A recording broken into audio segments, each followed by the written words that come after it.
माँ बनने का एहसास होता है बहुत ही खास, और इस एहसास को बखूबी समझती है दुआ नर्सिंग होम की डॉक्टर हुमैरा शेख। डॉक्टर हुमैरा शेख ने पिछले 10 सालों में कई हजार नॉर्मल डिलीवरियां कराई है।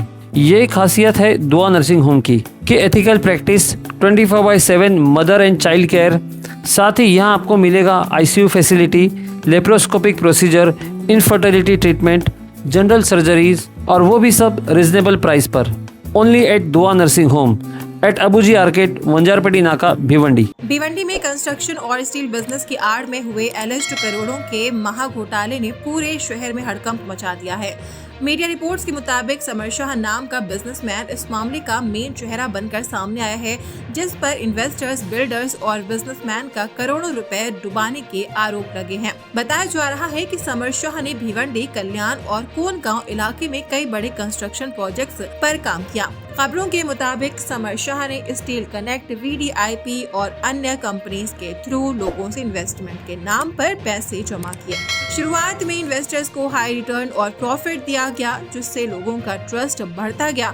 धीरे धीरे कई बिजनेसमैन और इन्वेस्टर्स इस नेटवर्क से जुड़ते चले गए, लेकिन बाद में पेमेंट्स रुक गए और लोगों को अपना पैसा वापस नहीं मिला। रिपोर्ट्स में फेक डॉक्यूमेंट्स और फॉर्ज्ड एग्रीमेंट्स के इस्तेमाल की भी बात सामने आ रही है। खबरों के मुताबिक कई एग्रीमेंट्स और office addresses allegedly Iqbal Memon और उसके एसोसिएट्स के नाम पर रखे गए थे। इस मामले में इमरान पठान, असलम मलिक, अलीम फौजी और मंडार लेले जैसे नाम भी चर्चा में आए हैं। सोशल मीडिया पर वायरल हो रहे वांटेड अलर्ट पोस्टर में समर शाह के कई नाम बताए जा रहे हैं, जिनमें समर इस्माइल शाह, समीर इस्माइल शाह, दानिश अली और दानिश सुहेल ठाकुर शामिल हैं। पोस्टर में ये भी क्लेम किया गया कि उसकी लोकेशन या अरेस्ट से जुड़ी क्रेडिबल इंफॉर्मेशन देने वाले को 10 लाख रुपए तक रिवॉर्ड दिया जाएगा।